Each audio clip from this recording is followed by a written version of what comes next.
Welcome everybody to another episode of 2MFers. I am Brax Nightfighter, and as always, joining me we have Rem. Rem, how we doing tonight? Doing great. Really happy to be here. It's been too long since we've done one of these. Absolutely. And tonight we have a special guest. Lab Monkey is joining us. Lab, how are you doing tonight? I'm doing well tonight, fellas. Thanks for having me on.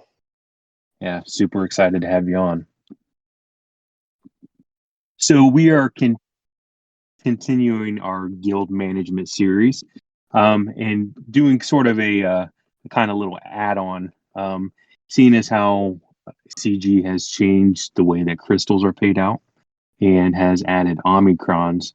That has sort of changed a little bit of the way that people may choose to manage their guild. So we kind of wanted to get some voices in here today to kind of talk about um, how crystal payout and omicrons have kind of changed the way that we manage our guild. Um, Rem, did you have thoughts you wanted to give first on that? Yeah, in our past discussions, we had always argued that tournament battles is kind of what you design your guild management around, but you need to always allow room for your members to be able to prioritize arena because that's where they got their crystals from. And asking them to build teams directly for tournament battles while ignoring their arena was not going to be productive for your guild. So you needed to give them the freedom to prioritize their arena while still being effective within TB. Well, that's changed now because they no longer get crystals from arena. That comes from GAC. So that also changes a little bit of the concepts of how you start managing your guild and what you expect from them. Lab, what's been your experience as this change has occurred? Well, I really do. When they first announced the change, I was hugely in favor of it. Of course, I'm a big GAC nerd myself, so it was going to a mode that I was already putting in a lot of effort and time into. So um, I was a huge fan of it at the time. I'm still a huge fan of it now. Um, I think that there are many, many benefits to doing it this way, both for CG and game health, as well as for the player's time. And really, the biggest thing, the biggest quality of life change that they could have made was this for me, in the fact that I don't have to be locked to my phone at a specific 2-hour time slot in the evening every single night for the rest of my days until I stop playing this game. So love the change in that regard, and definitely has shaken up quite a few things within it. So, how do you think it's changed advice you would give to players within your guild on how to build their squads? Hmm. Well,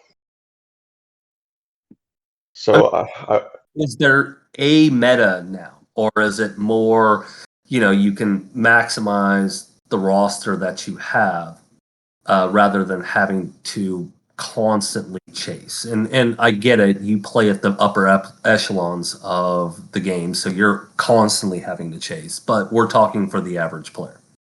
sure. So I think that it would be beneficial for the average listener for me to maybe define exactly what a territory war looks like in Mandalore, so that they can understand what we ask of our players and what kind of effects it makes on the guild itself.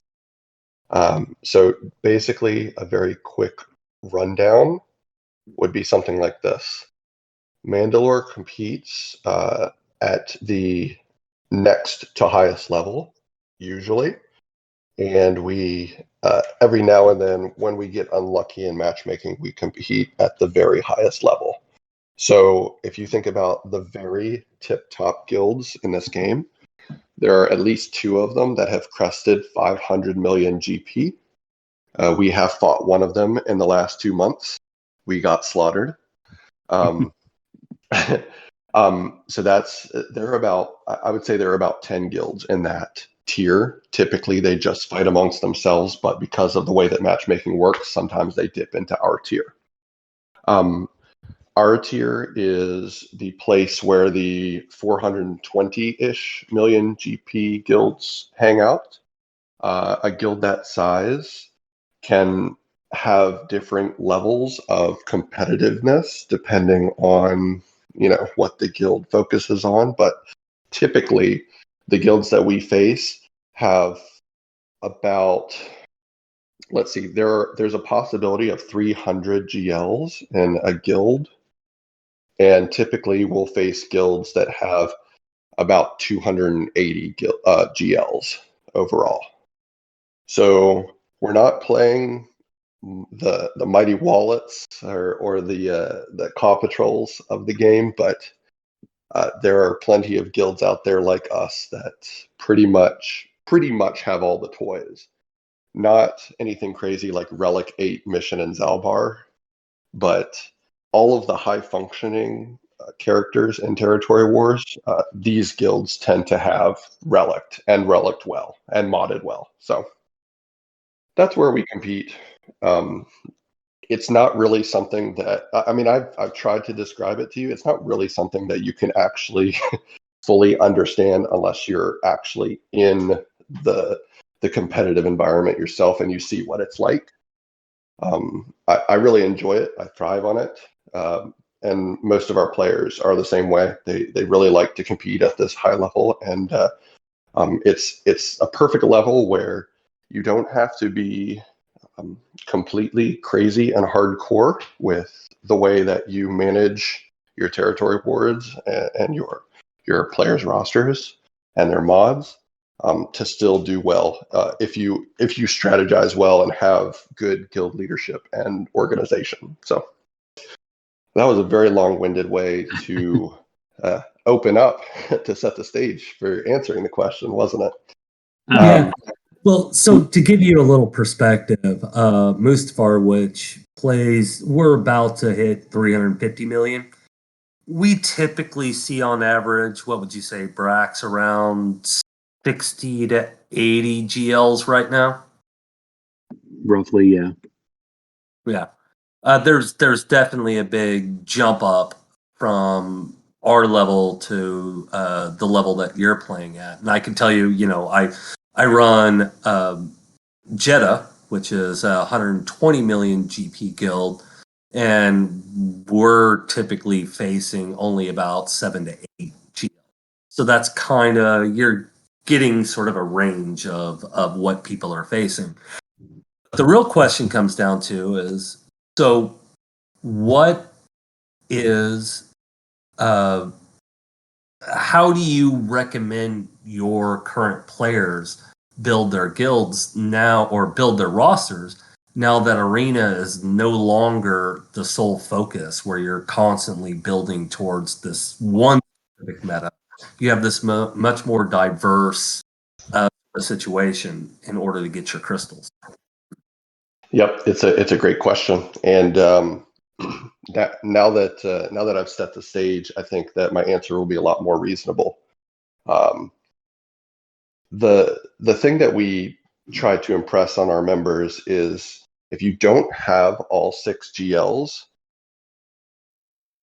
except for very specific exceptions, you should be going for a GL. And we don't even care which one, although most of our members have 5 of them at minimum right now, so they really don't have any more choices. But yeah, if you don't have all 6 GLs, you're going for GLs, because as everybody in this game who has played it at any amount of time knows, there's not really a substitute for having a GL on your roster, whether it's in Grand Arena or Territory War, or even Territory Battles for that matter. Any mode of the game where you're competing and trying to do your best, the GLs are going to get you the furthest. So that's first and foremost how we're recommending our players to build out the roster. And I mean, at our level, that's what players naturally are going to do anyways. That's what the GAC environment is really kind of forcing on us anyways. So especially with 3v3 around the corner. You guys thought 5v5 was bad. Just wait. And kind of going back to territory war for a minute, just for perspective, like how many teams are you guys needing to field per slice at that level? Yeah, that's another good question. A lot of people may not realize that at our level, we set 50 teams per zone. So that is 8 zones of 50 teams, 400 ground teams, and 100 fleets. And most of the time, there's at least one of the two guilds goes in, like one or two people undersized. So it usually ends up being like 49 or 48 per zone. But the percentage is almost exactly the same. It's like almost 400 squads, almost 100 fleets. So it's definitely a benefit to having a deep roster at that point, because I mean it's not like it's not like you've got players that can fill two different slices with the same team, because you're using all of that team typically in one slice, I assume. Yes, that's right. More often than not, our defensive zones will all look very monochromatic. So if we're setting an SLKR zone, we'll have 49 SLKRs in that zone. If we're setting a Darth Revan zone, we're going to have 49 Darth Revans in that zone. So yes, you're right. It roster depth is a huge part of being successful at this level. It can't just be GLs. It does have to be the A, and some of the B tier teams do need to be well developed as well. Well, and so that's where I was going to go next. I mean, obviously, within the world you're playing in, it's kind of assumed that everyone already has most of the other great teams. So, for instance, myself, I've actually, I would not qualify for Mandalore. I might have back in the day, but not today. I had to take a step back. And while I'd love to have the next GL, I am starting to work on an Imperial Trooper team.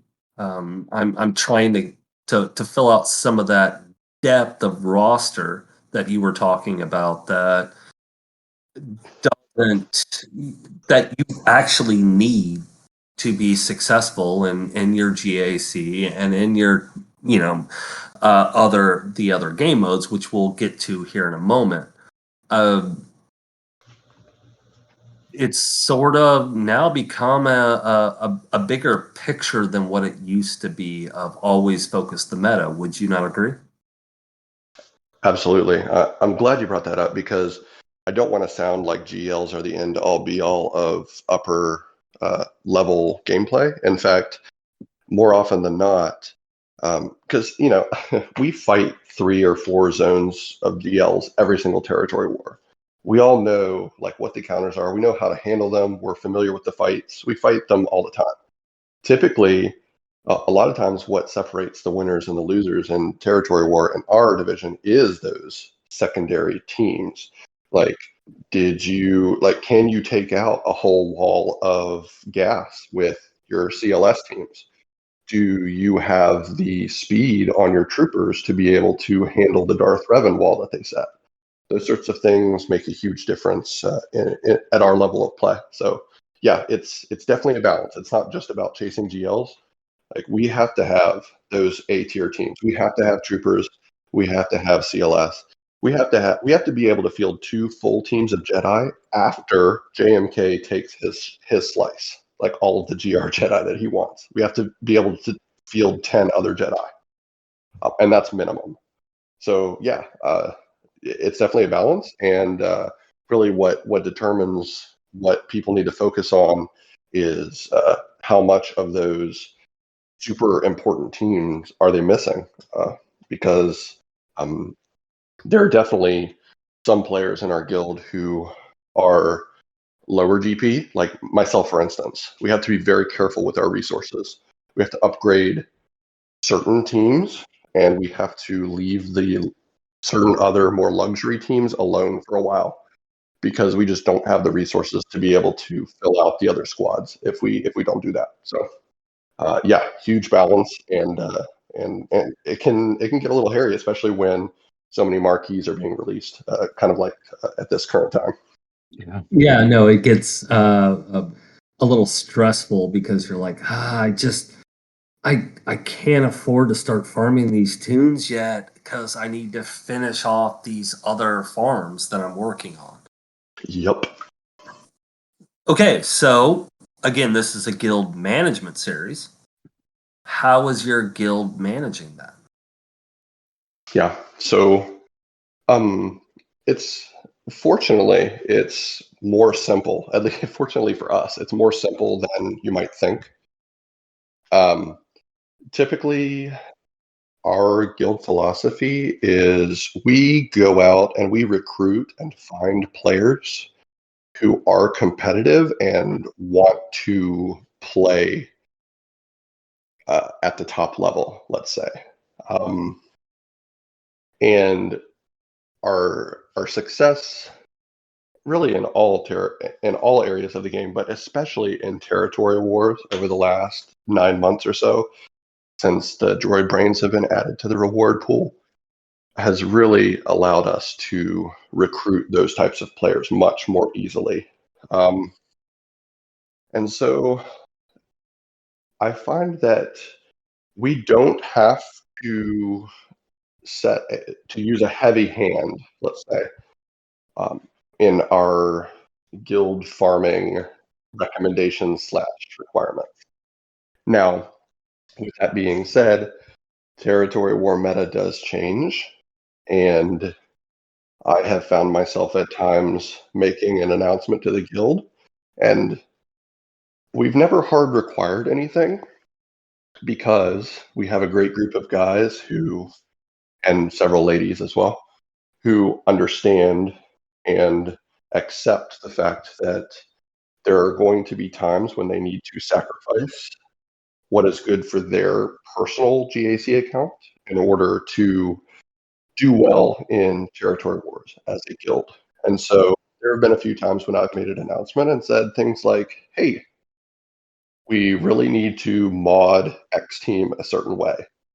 Please do everything in your power to get this character up to X speed. Or, hey guys, you know that Omicron that Mara Jade has that's worthless in GAC? Well, it's really, really good in territory war, and I would like for all of you to strongly consider applying it. And like I said, we've got a great group of players. We have almost 50 Mara Jade Omicrons. I haven't counted. I didn't look to see how many we have because I know it's a lot. I think we only have a handful of players who have not applied that Omicron, and it's really paid off well for territory wars. So to answer your question, we've created the environment where we can attract the players who are willing to sacrifice and who trust my judgment to where they know that I will not ask them to do something unless it is actually worth the resource investment and the sacrifice that they'll have to make to do it. And so they pretty much just do whatever I tell them. So, Lab, would you say I kind of once we get past that 300 million mark, I think the TW focus changes, only because the fact that you can only get droid brains from that from territory wars, and I feel like the focus changes. So would you, if you were in a guild that maybe wasn't able to reach that 300 million mark, would you probably put less emphasis on territory wars at that point? It's a good, deep philosophical question, I think.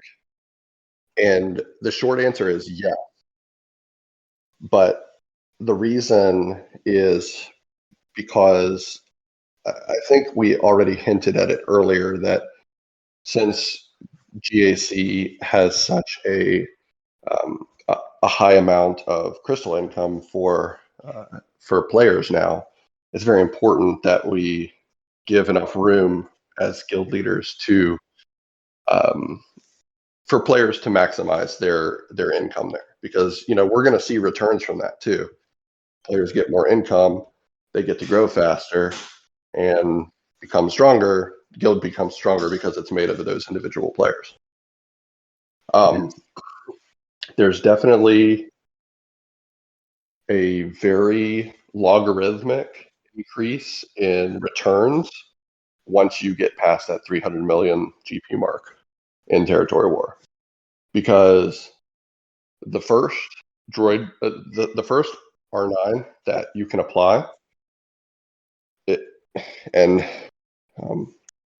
I'm gonna go on record here as saying that it should be Jedi Master Luke for everybody, even those fleet guys. They should wait, do Jedi Master Luke first, because it's such a transformative piece of gear that he gets.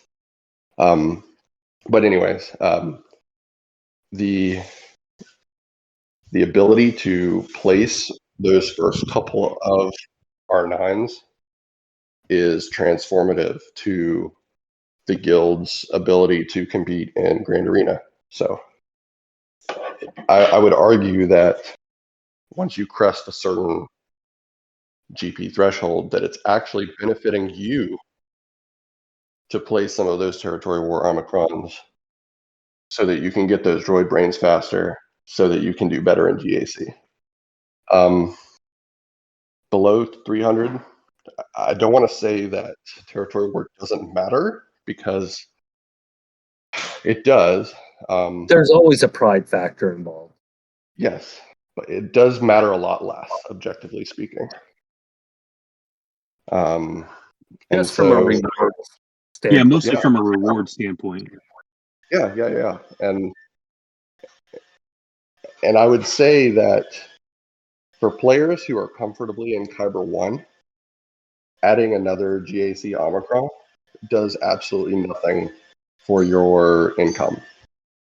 Because no matter how many GAC Omicrons you're placing, unless you're in the top 8 that win over 50% of the time over a long period of time, you're getting 6 and 6 on average over your GAC season. That's just how it is. No matter how much effort you put into it, how little effort you put into it, you're getting 6 and 6 over the course of a long period of time. Statistically, that's just how this ranking works.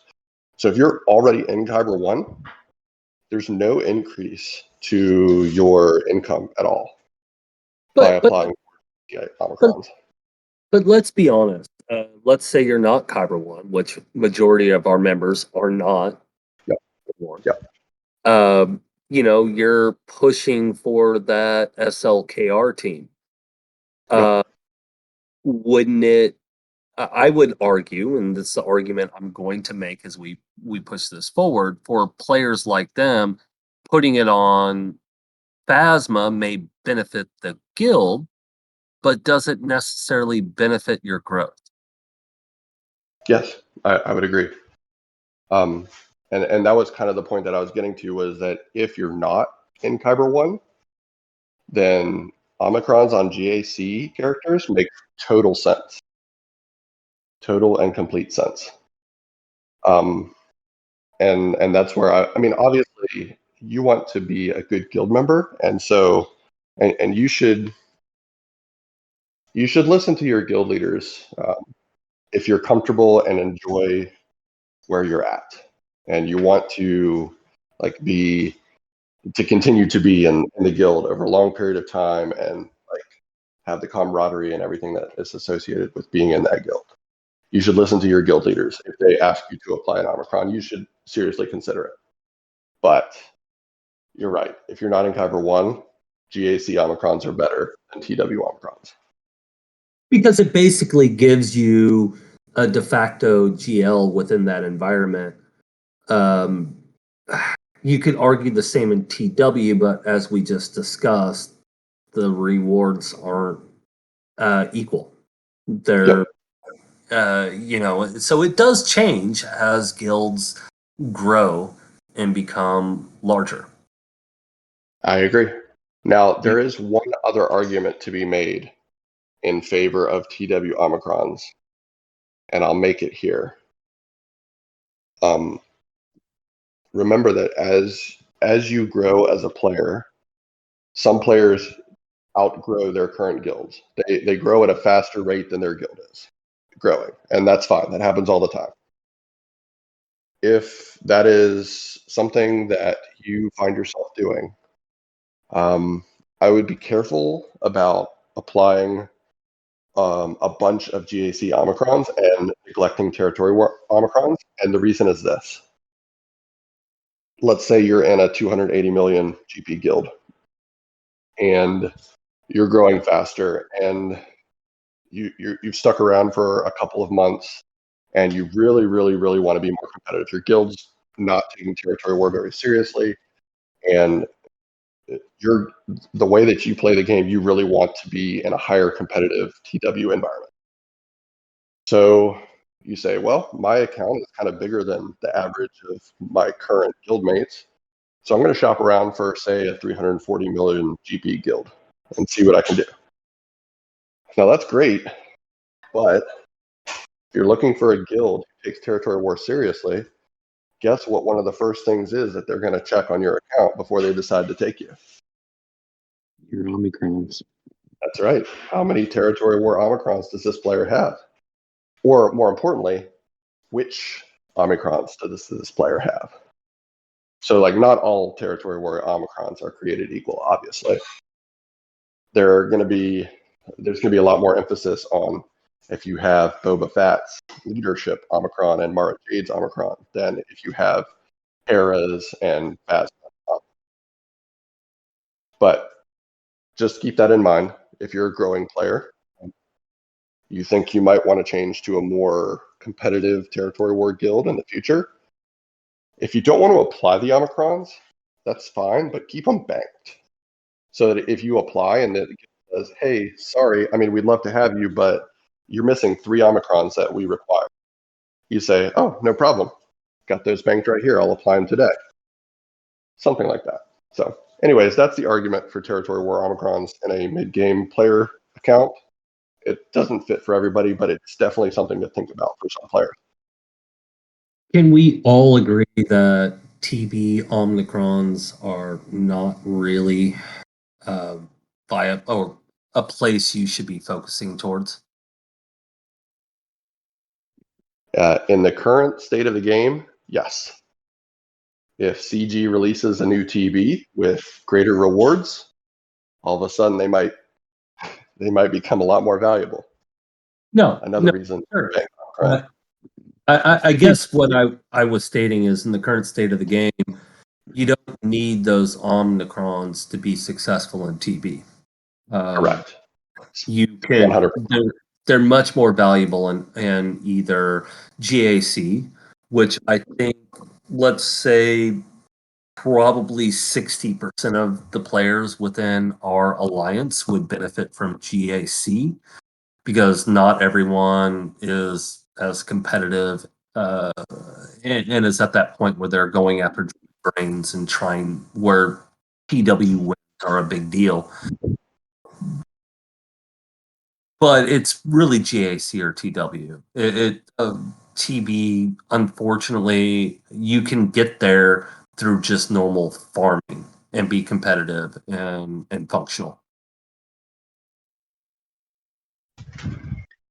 I think the sort of to simplify our thought process here is that by focusing your Omicrons GAC when you are sub 300 million will benefit your TW, but then when you are above 300 million, then your Omicrons being focused TW will actually help your GAC.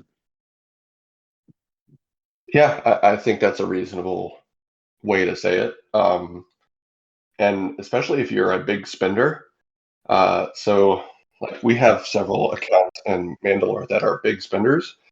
And the better we do in TW, the more R9s they can apply. They because they actually have the resources to apply more R9s than we have droid brains for, believe it or not. Oh no, that doesn't shock me whatsoever. The question comes down to how many tunes in the game are significantly benefiting by being R9. You would have to define significantly, but I think you'd be surprised by the answer. It's been mostly tanks, hasn't it? Yes. Yeah. Tanks are the ones who've been benefiting by R9, but we all know that R10 is right around the corner. It's going to happen. You can't get R10 if you don't have R9. So there is a bigger conversation regarding the future, and I understand how higher level guilds are having these conversations. But I'm trying to also remind that we are talking to the full range of the alliance and of players in this game that aren't, many of which don't even have an R8 yet. So we have to keep things in perspective. Well, if I have to say, if they go Relic 10, they have to open up Relic 9 somehow instead of hiding. I mean, because basically, unless you're in a 300 million plus guild, you don't even have an opportunity for Relic 9, let alone Relic 10 at that point. They will 100% do that because that's what they did with Relic 8 materials. They gated them behind CPIT for a while, and then once R9 hit, they opened it up, and now you can purchase arrow magnifiers by crystals in the weekly shop. They will do the same with droid brains, I'm sure. Okay, so I think we're at the point to sort of kind of wrap up the conversation. Would you not agree, Brax, and kind of give the overriding concept that we're trying to throw out? Yeah, so going back to the whole guild management portion of this, and that I think that a a leader, as a officer in a guild, you have to determine like what is best for your guild, and obviously where you're at as far as GP wise and everything. We've seen that will probably help determine a little bit of where your focus can be. Um, you know, I just speaking personally, I would never uh, want somebody uh, to require everybody get this Omicron or anything like that. But I think that by explaining to your guilds why how each of those Omicrons will impact the individual and the guild. I think by spelling that out for them, hopefully you can, push them in the right direction and get everybody focused on what you want the guild to grow in. Yeah, I would basically say in the early days of the guild, your focus should be on building still towards TB and the previous guild management series that we had thrown out. I think is still one you can follow pretty solidly, but just understanding that the crystals have moved from arena to GAC, which gives you a little bit more freedom as to what you can request from your guild members, meaning you can push for, say, a Geonosian team in the very early days of the guild. You can look at trying to build out a wider roster, but things change, and as you get deeper, TB should just be a natural growth from efforts that players are making, and maybe your focus needs to start going elsewhere. It is not just a one size fits all situation anymore. Lab?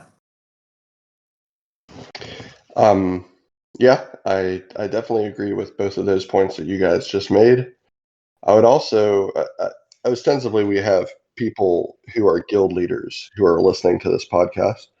And I would throw out that your guild members are going to have quite a bit of trust in you, at least initially.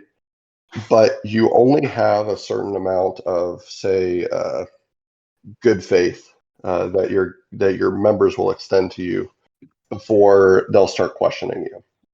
So I would just caution you, make sure that when you decide to ask for something, that it is worth the cost and the sacrifice to each member, and that you can point back to it at a later date and be like, hey guys,